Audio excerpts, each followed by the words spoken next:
Elle est en rouge, elle voit rouge. Voici Anne Roumanoff. Bonjour Anne. Bonjour Bruce, bonjour Julie, Bonjour. à tous. Je suis épuisée ce matin. Épuisée. 1 euro de foot, Roland Garros et une soirée électorale en un seul dimanche, mais ça fatigue. Prenez l'euro de foot. Moi, ça me fatigue, alors que mon mari, ça l'énerve quand je lui demande de m'expliquer une fois pour toutes la règle du hors-jeu. Hors-jeu! C'est en général ce qu'il hurle chaque fois qu'un but est marqué contre l'équipe de France. Hier soir, j'avoue, je me suis ennuyée devant la soirée électorale. À l'UMP, ils avaient envoyé les seconds couteaux, ceux qui viennent dès qu'on les siffle, tellement ils n'ont rien à faire. Rachida Dati était toujours aussi jolie, hilar et superficielle, et Jean-Pierre était Raffarin Chafouin. Au PS, ils avaient envoyé la gauche Victoire Modeste. Martine Aubry, joyeusement sinistre, et Vincent Payon, sinistrement joyeux. Il y avait aussi Marielle de Sarnez, livide, qui assurait que tout allait bien pour François Bayrou, et Laurent Delahousse, qui était absent pour cause de ballottage favorable pour le siège de TF1. De toute façon, les soirées électorales, c'est souvent la même chose. Tout le monde commence par déplorer le taux d'abstention, puis chacun se félicite des très bons résultats de son camp. Il y a ceux qui ont gagné en voix, ceux qui ont progressé en pourcentage, tout le monde a gagné, personne n'a perdu, c'est l'école des fans de la démocratie. Bon, hier soir, il y avait quand même 2 grands gagnants, l'abstention et Alain Juppé. Lui, il s'est carrément abstenu d'être candidat. Hier soir, donc, je m'ennuyais devant cette soirée électorale lorsque soudain, mon assiduité a été récompensée. Jean-Luc Mélenchon est apparu sur le parking du supermarché Discount, sous la pluie des nains Beaumont. Épaules voûtées, imperméable noir froissé, la mine défaite, touché et touchant avec sa voix fatiguée et ses valises sous les yeux. Hier soir, Jean-Luc Mélenchon, on aurait dit un mix entre Colombo et Maigret.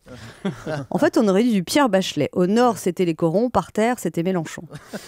Non mais rappelez-vous qu'il y a seulement 2 mois, Jean-Luc Mélenchon se prenait pour Robespierre en haranguant les foules enthousiastes place de la Bastille. Il faisait penser à une vieille idole oubliée des hit-parades, seule et abandonnée sur son parking de supermarché. Enfin, seul pas tout à fait d'ailleurs. À ses côtés, un grand gaillard roux et baraqué approuvait tous ses propos avec des mimiques aussi muettes qu'expressives. Hier soir, sinon, on a aperçu Tata Le Pen et sa nièce, Marine et Marion, rayonnantes, belles, blondes d'extrême droite, ou blondes extrêmement à droite, ou extrême blonde très à droite. Dans la catégorie blonde extrêmement maladroite, on a vu Nadine Morano lancer un appel aux électeurs du Front National. C'était pas l'appel de Londres, mais l'appel de Toul. Marine et Marion, ça pourrait être un titre de livre pour enfants, mais c'est sans doute un chapitre futur un peu angoissant de la politique française. Marion Le Pen maréchal avec un nom pareil, avouait qu'elle aurait dû se présenter à Vichy. Sinon, à Roland Garros, Nadal est en ballottage favorable, comme Aurélie Filippetti, Amélie Mauresmo de la culture, ou Stéphane Le Foll, le Harrison Ford de la Sarthe. Le Harrison Ford de la Sarthe, oui. c'est pas mal. Une pensée ce matin quand même pour Ségolène Royal. Elle a failli être présidente de la République, elle a failli être première dame de France. J'ai bien peur que bientôt on dise elle a failli être présidente de l'Assemblée. Ségolène a souvent failli, mais si elle n'est pas élue députée, j'ai bien peur qu'elle défaille.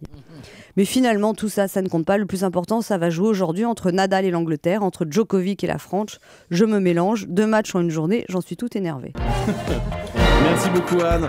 Vous êtes fait plein d'amis là ce matin. C'est bien. C'est très bien. Vous allez avoir quelques coups de téléphone, quelques SMS. Bonne journée. On vous retrouve demain, c'est Jérôme Commandeur. On vous retrouve mercredi. Merci beaucoup.